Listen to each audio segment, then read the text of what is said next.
Yes, I love you today. I love you in spirit and mind. My body is yours for anything, Lord. I'm satisfied now in your love. I'm satisfied now in your love.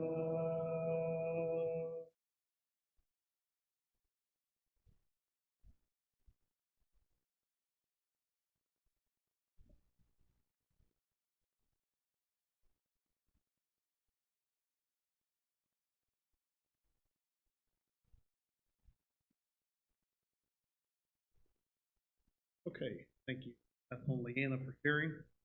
Um, Brings us to our work week trip with the youth. I had an enjoyable time. I'm going to just give you some of the nuts and bolts of the trip. I talked the youth into sharing about different projects, things like that. I don't want to give too much information, but went to Pearl of Grace Ranch in Tryon, Oklahoma, and you may wonder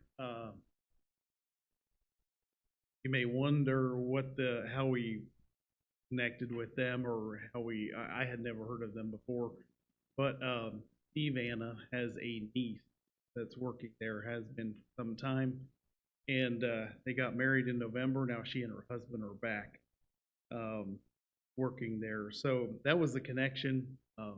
Thank you, Anna, for making the initial connection. We were struggling a bit as to where to go for work week this year. um, Left June 13th, right, or we met here at the church at 3:30 in the morning. As you can imagine, it was a very quiet bunch loading the bus that morning, but we got it done, and the next few hours were fairly dark and peaceful. But drove to about 8 o'clock that night is when we arrived at the ranch. Um, we were gone for approximately a week. Got back on Saturday, June 19th. Took the Rosedale bus. Irvin and Joseph Gingrich drove.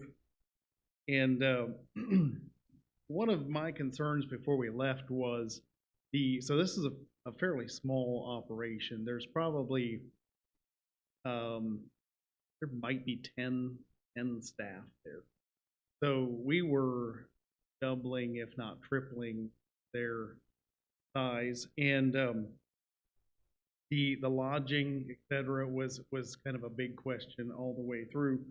And just so happened that a friend, someone who has also done some work with the ranch, owned a house right beside the ranch, and it was up for sale. They had found another one, moved into that one, and this one was empty and had not sold. So that is where the fellow stayed, and that is also the house which we cooked and kind of gathered whenever there was something, or where we gathered as a group.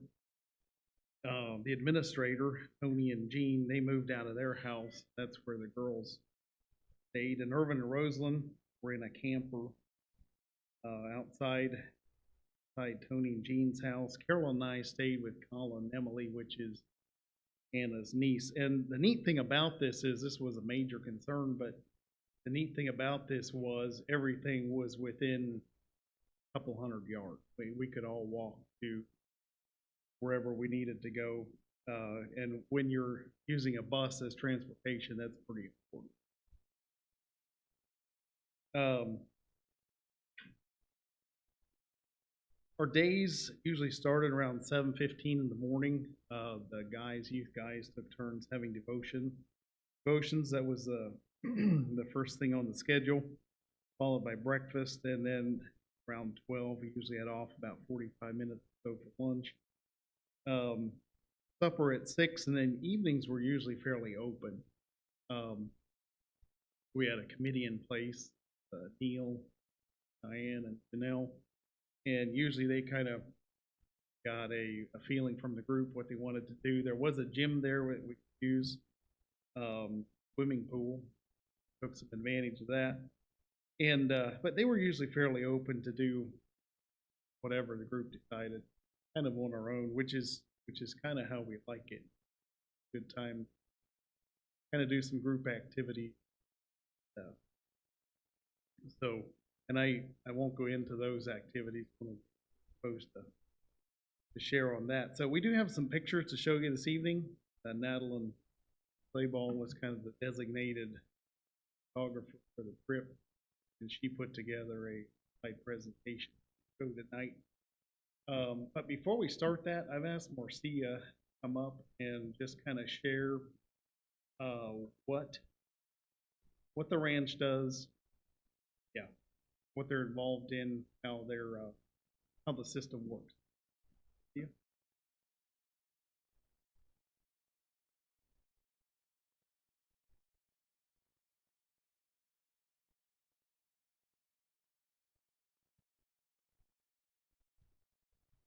Hello. So Pearl of Grace Ranch is a ranch, obviously, ranch, on the edge of a tiny town in Oklahoma. We all expected it to be like out in the, and then we drove through this little town, and all of a sudden Joseph stops the bus, and we're like, we're here? What?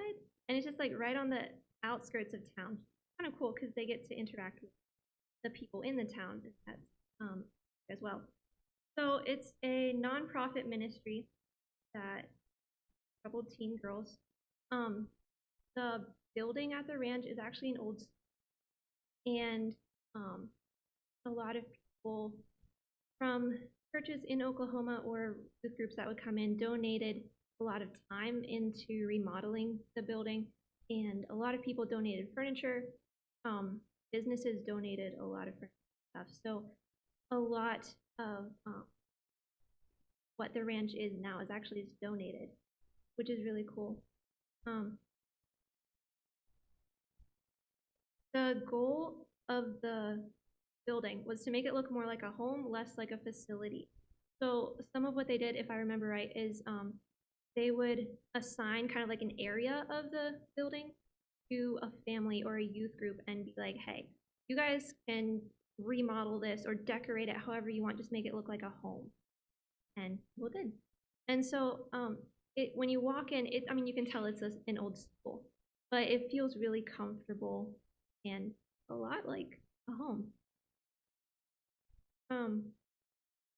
So the goal of the ranch is very similar to boys camps that we're more familiar with. It helps teenage girls from, I forget the ages, what, 13 to 18, 12 to 18 maybe, helps them overcome behavioral issues. And they're there for a year or two at a time. I forget some of this stuff, but I think a year or two at a time. And then when they've met their goals, they're ready to go home, they're released and they graduate. They have 8 girls for 2 mentors, and they like to have another like full group of 8 girls with 2 mentors, but they can't find mentors right now. So I think that's a need that they have. Mentors have to be 21, yes, 21, to be able to do the work there. The mentors live with the girls in that big building. And then there's at least 1 staff house, if not 2, that Colin and Emily would live in, and Tony and I counted, I think there's 11 staff, so pretty small staff for as big of a place as it is. They have a couple teachers, a cook, maintenance people, administrators, director, mentors, obviously, and then also a horse trainer who does all of the equine therapy for girls. So the equine therapy part of it, the girls work with the horses because it teaches them responsibility for one thing, and also horses mirror people's behaviors a lot of the time. So that helps girls kind of identify their behavioral issues if their horse is mirroring what they're feeling and doing. Helps them identify their issues and then work through them. So kind of what the girls do when they live there, they have a lot of chores. They do pretty much all the cleaning and landscaping. at the ranch, and that keeps them very busy because it's a big place. They also are in school, and it's very, I think it's right. Oh, it's like suited to each girl's needs. So some of the girls are trauma kids, so their academic work is less developed than their age, if that makes sense. So sometimes they're 15, but they're at like a 6th grade reading level. So the teachers really work with them to try to get them back up to the level where they should be, or at least to as far as they can be.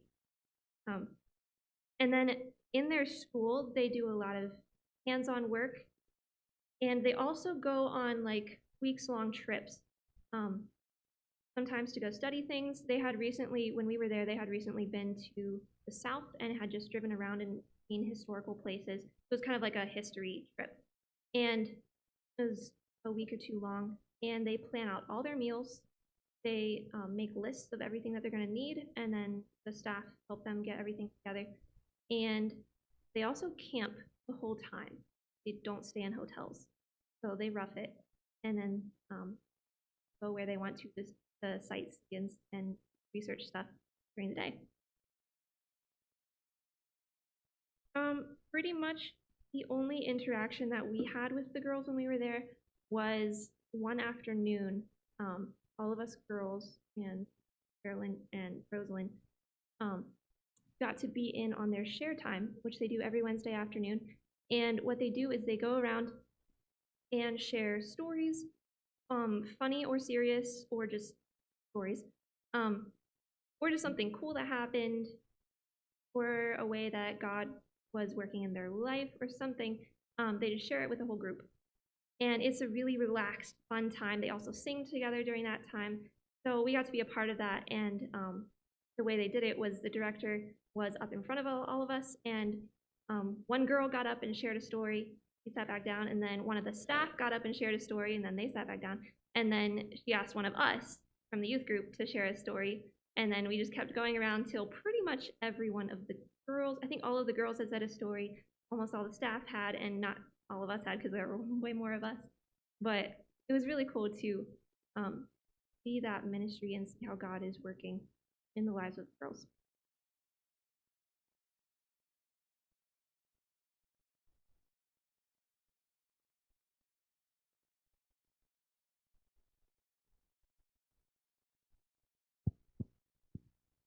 Okay, so we'll show the pictures at this time. This is totally unrehearsed. We're going to be trying to pass the mic back here, so bear with us. But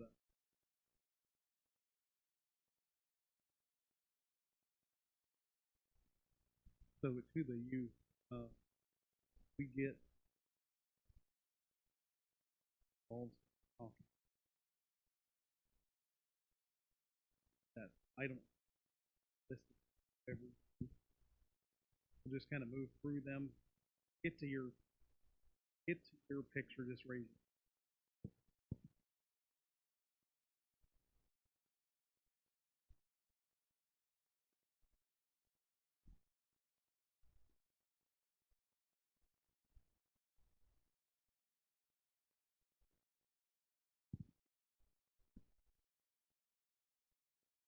Okay, so these are pictures from the town of Tryon, Oklahoma. You want to imagine size. We're talking maybe size of Amity or a little bigger, but a lot of buildings that are just simply abandoned, dilapidated. Um, very small town. I think the last census there were between 300 and 400 people crying.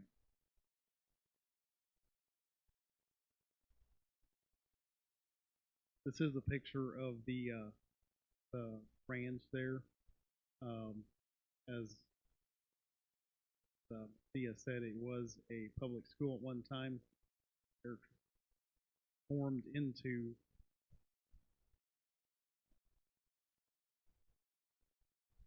picture of Steve there.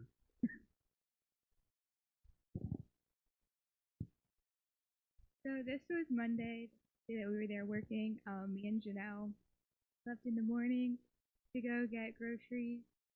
And I started out the day, I was really looking forward to shopping because I was like, hey, we don't have to work, we can shop. It was really fun. But at the end, I was so done shopping and did not want to go shopping for like weeks. Like, we had so many groceries. Aldi's, we went there first, like, it went super well. We only had like a very full cart. Then we went to Walmart and we had like 3 shopping carts. It was crazy.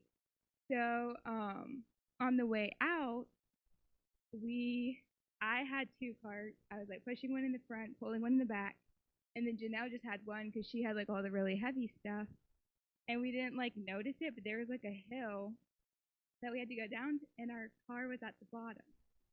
So we just started like walking along, not paying attention, and all of a sudden Janelle's cart just goes flying out in front of her, and like she, it like almost ran into our vehicle. So like, she like quickly stopped it. She had to like go in front of it to stop it, and when she did that, like all the ice cream on the bottom just like went flying all over the pavement. And I couldn't help her because like my carts were trying to do the same thing, and I had 2 of them. So there was like very nice people there, and they're like, "Hey, like, can we help you guys?" And we're like, "Yes." So then we got it all figured out. But it was fun, but we were very ready to be done.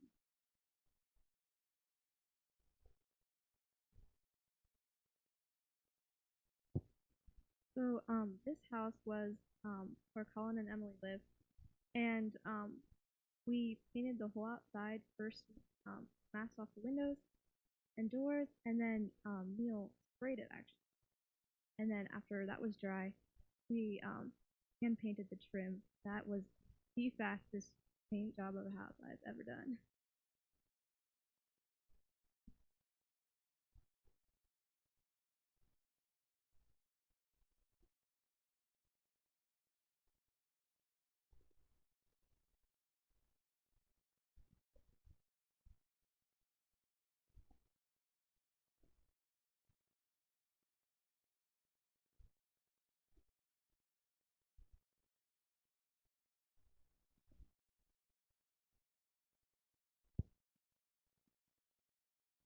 So there was this little shed back behind the house that Colin kept his motorcycle in. And as you can see, it was fairly old and run down, and we needed to take the roof off and the siding off. We're replacing the roof with tin and then the siding with the same stuff that was on the house. And the roof, it looked like every time they decided to put more shingles on, they just put them on top of the previous layer, not really worrying about taking that layer off.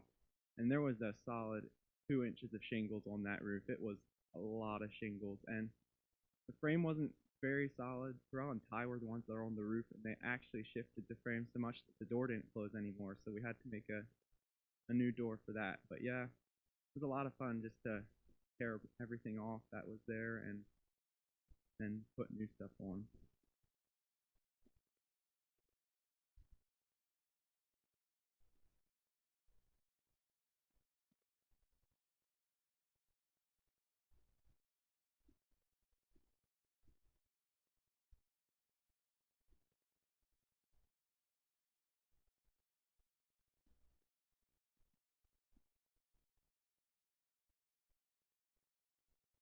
Okay, so I was on the barn crew, or I guess we called it a barn. Uh, that there in the corner is a storage unit. I wasn't inside a bunch. It looked like just different tools and stuff they wanted to keep dry. And then they took concrete, or like buckets and set concrete slabs there for us to bolt the posts to, rather than actually putting them in the ground. It was rather sketchy. We always just said it's Oklahoma, so no building code or anything for sure. So we actually built the barn over top of that storage shed or the roof and just let it hang over that. The lumber we used, they actually got off the property there. It was rough cut cedar. They have a bunch of cedar there, and it's a nuisance, so they actually use that. And Connor and Terrell, I'm trying to think who else. Braden, Cole, Mark. There was quite a few of us that helped on the barn, but we discovered that a level showed different things depending how you held it. So I'm not sure to this day yet if it's level or not because we discovered that out towards the end of the building project. But it went pretty good. Then the roof. I don't know how many of you guys know much about buildings, but the roof was the posts were 12 feet apart and the purlins were 4 feet on center, 2x6s on edge. So walking on the metals, it was pretty spongy to say the least.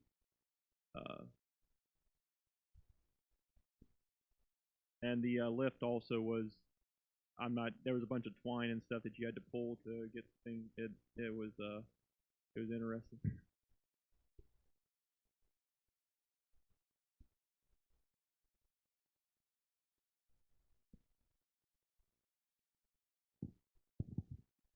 So us girls did a lot of pieces, and so their fences were like tight, and they were all like rusty and stuff. So we rubbed rust cleaner over them, and then painted them.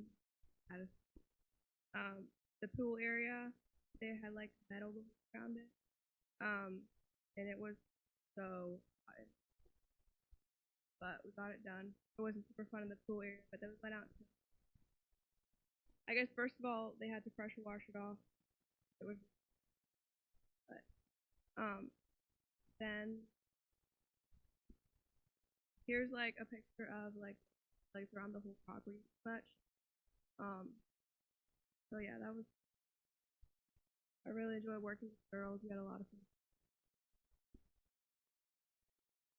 And one story, we went up on the lift one day. I think it was me and Marcia and Becca, and Irvin was like running it for us, and the thing like putter, it gave out on us. We were stuck up there for a little bit, but got it.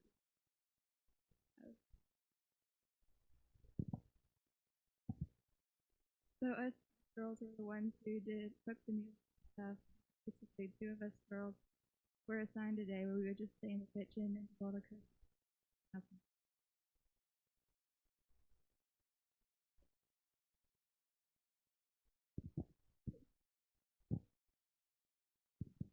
All right.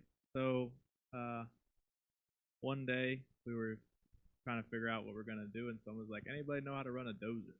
I was like, "Well, I run a skid steer before." And then I think it came up the subject, well, what could go wrong?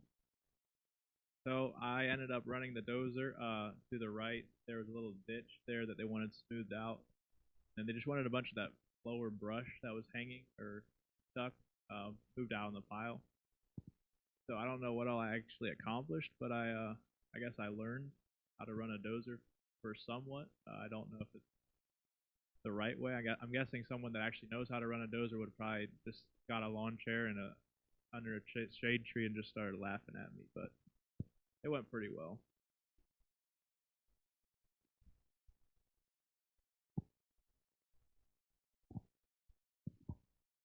So the one day we were out pipe fence saw us like hot, and so she decided she girls always be out painting fences, so she had us pull some benches that were sitting out along the building and work on them, like sand them down, and then we like put some kind of like stain. So we did that for our fitting.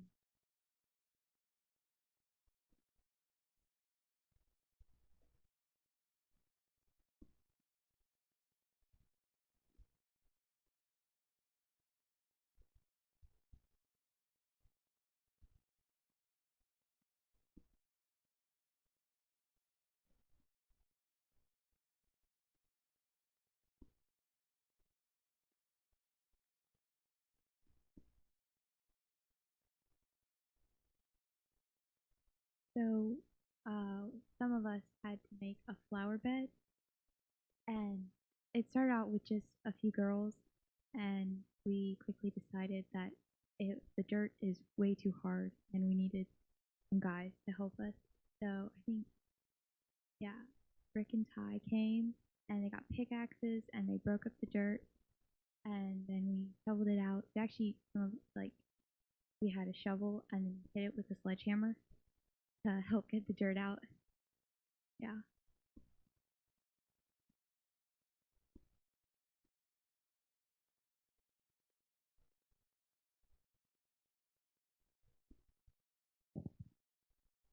the same afternoon, it was really hot, and so some of us wanted to do something that wasn't so hot, and I was one of those people. So we worked in this basement. It had a lot of chairs and just other dirt on the floor, so we swept it, and there was hay in there.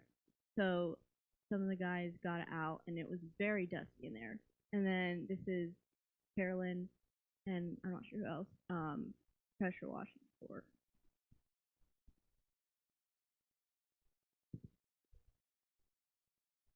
While some of us were um, cleaning in the laundry room and pantry, then some of the others mopped the gym floor.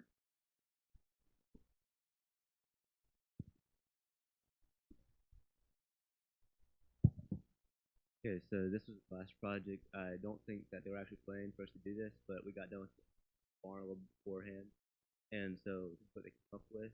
Um, it was like three clusters of trees that had the branches hanging about to the ground, and they just wanted us to clean them all up, cut them off about as high as we could reach, and that didn't look too bad. And we started into it, and turned out there was thorns all over all three of the clusters. So we get dad and poked, cut a little bit, and dad and poked Allison's branch, the truck and trailer, and all that pile. And I don't know how many loads I think high or something counts, but I'm not sure how many it was. It was a lot of wood that was hauled out there, and we got it done eventually. That finished product.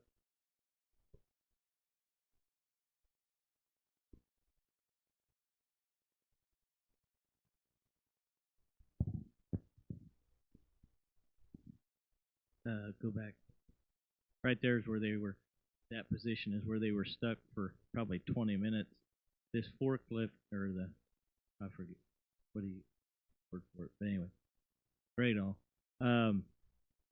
It was, yeah, it was very rinky dinky put together. It worked, but then sometimes you'd have to stomp the thing like crazy to keep it running, and the battery was junk on it, so it would if you couldn't talk it out of stopping, then it would stop. Then you'd have to go get the battery charger and charge it up a little bit before you get it started. And that's actually what happened here. It was running fine. It sat there and ran all once. It just decided it was going to die. And well, there's nothing to do but go find a charger. And so it took a bit. I don't know, 20 minutes, half hour, whatever. Still, we got them down. But anyway, we got them down.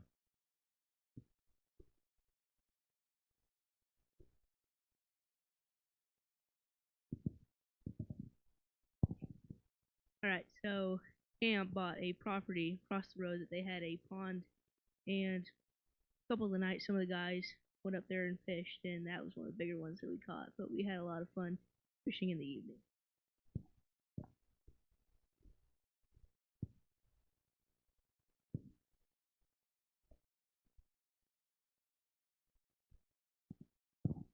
Okay, so in the evenings we just kind of did whatever. On Monday night we all went over to the gym and played volleyball, and then on Tuesday night the girls hung out in the main cabin and played games and kind of did whatever. And then some of the guys went over to the pond, and some of the other guys went out, and worked on the barn again. We were hoping to be ready for metal by Wednesday morning, and we weren't quite, so we decided to go out and work on that again.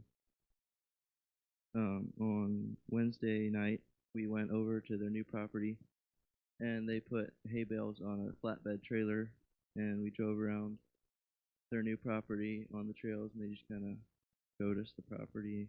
And then we went to the pond and had a fire and praise and worship. And then on Thursday night, we all got in the bus and we went to a little ice cream shop called Brahms, about half an hour away.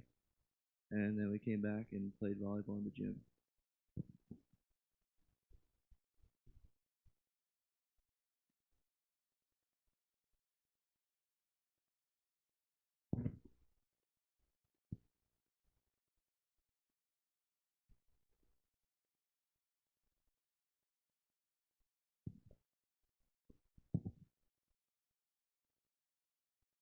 So, and picture two. Well, I guess it's back. This is a picture of Tony, Dean, Colin, Emily. The girl on the left They are Tony and Dean, administrator, Colin, Emily's counselor, Colin, around the ranch.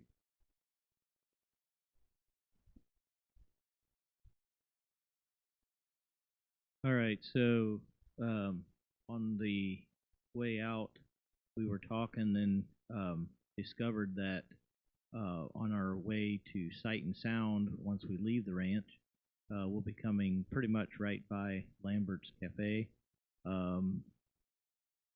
Back in Hillcrest days, we'd go right past this restaurant. It's right along I-44 and in Springfield, Missouri, and it's just a neat Western style restaurant, packed full of people, and they're known for the throwing hot rolls. So basically, they're going around and with hot rolls, and then you stick your hand up and they'll throw it to you across the room. Further the better, really, to see if they can make it or not. So that's kind of what they're known for. The food is like they have a little bit of everything. I was going down through the menu and decided I'm going to find something that is a little different from normal. So I found hog chow and looked over at Mark, and here he was going to order the same thing. But anyway, it's basically glorified bacon is what it is.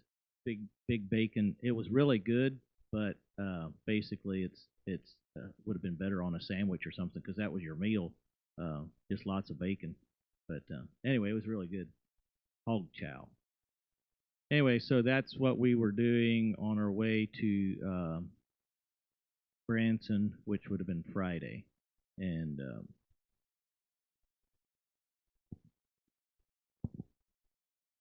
so after we went to Lambert's, we went to Sight and Sound there in Branson to watch their Jesus was what they were showing at the time.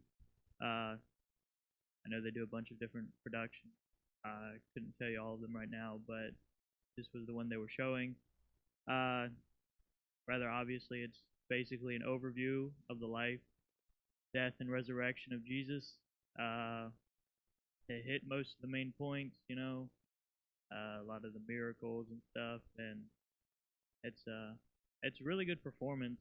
I'd watched it like a recording of it before, but it really doesn't do it justice being there in person. You can hear everything, all the animals running up and down the aisles. It's pretty cool. It gets pretty loud at some point, so throw that in there. But yeah, it's just a really cool, a different perspective, I suppose. I mean, you read the Bible and you read the stories and you know the stories, but kind of seeing it played out gives you a little different feel for it. That was pretty cool.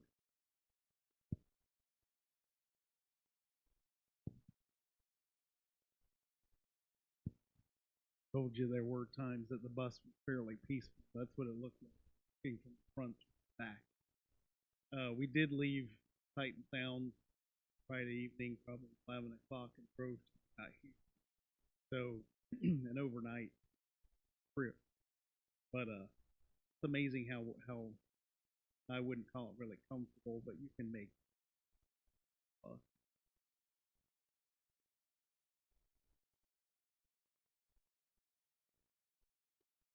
I wanted to say while I was talking that I was very impressed with your kids, I guess. When we got here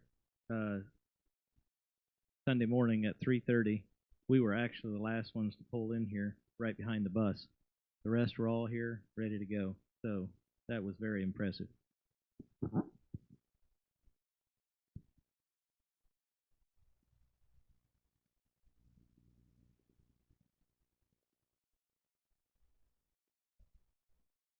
that concludes the pictures we have.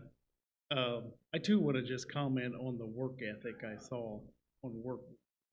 Very impressed with the group. It was extremely hot. I mean, every day was somewhere between 95 and 100 degrees, and it does wear on you. But I heard very little complaining, and we got a lot done. Actually, by Thursday noon, they were kind of looking around for things that we could do. That's kind of a good feel to me. So, Another fun fact about Oklahoma, one of the girls was talking about making a flower bed.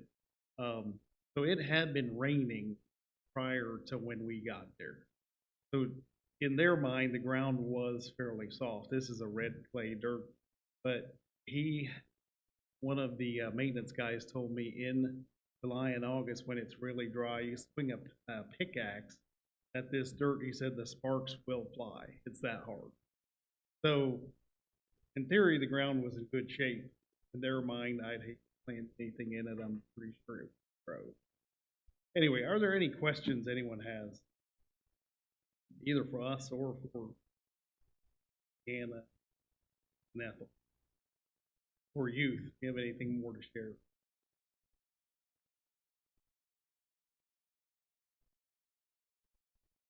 Do we know? Yeah, probably not as many as I would have expected, but these horses, as Marcia said, are used in therapy, and these girls are not actually allowed to ride till just before they graduate. That is the goal. But they do have to care for these horses, yeah, do therapy with them. So fairly small scale.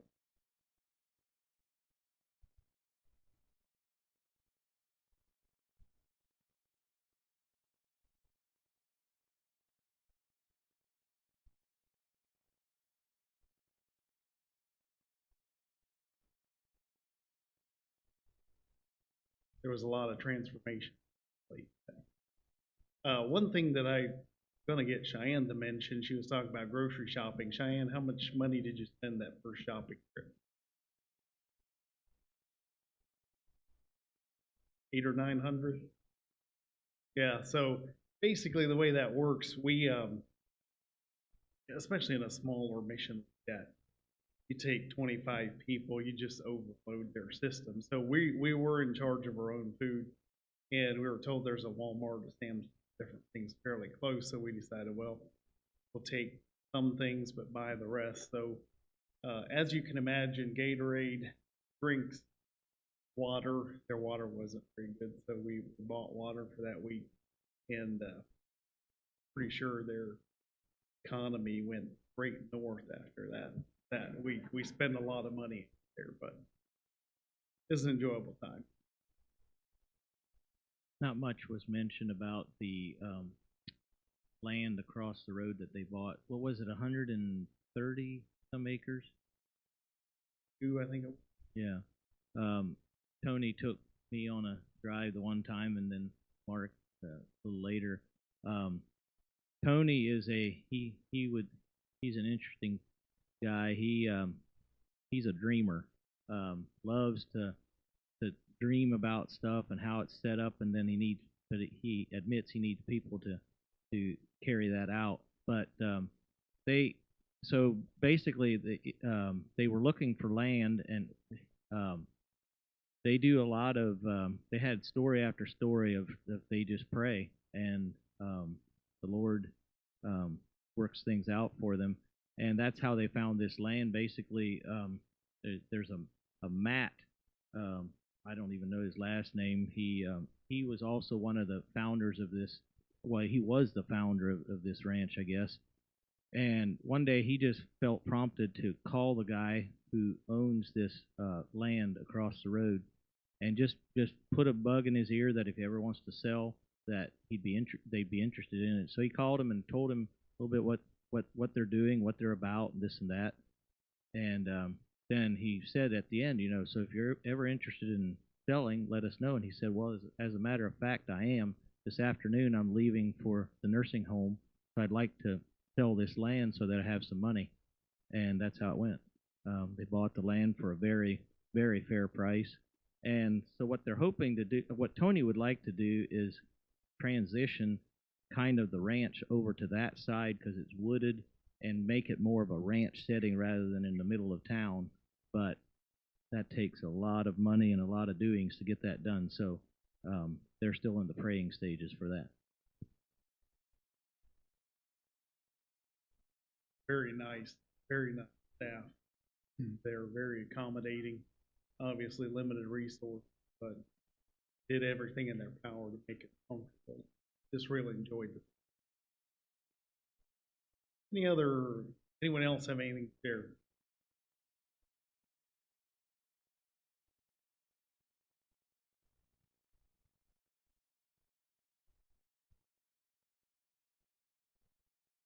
I know the guys really enjoyed Colin.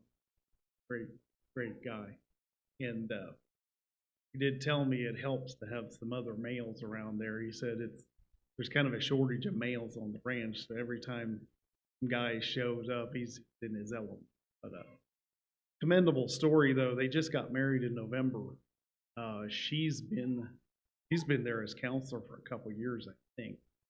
But they are back and are just in service there. So a real asset to the ranch there. I told Colin that he's welcome to come to Plain City, and if he doesn't want to stay at Steve's house, there's a house across the field that he's welcome to stay at.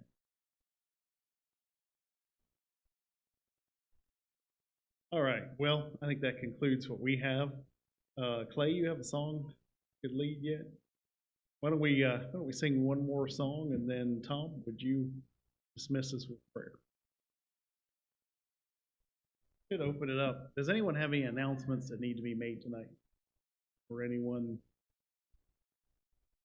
anything they need to share? Okay, if not, thank you for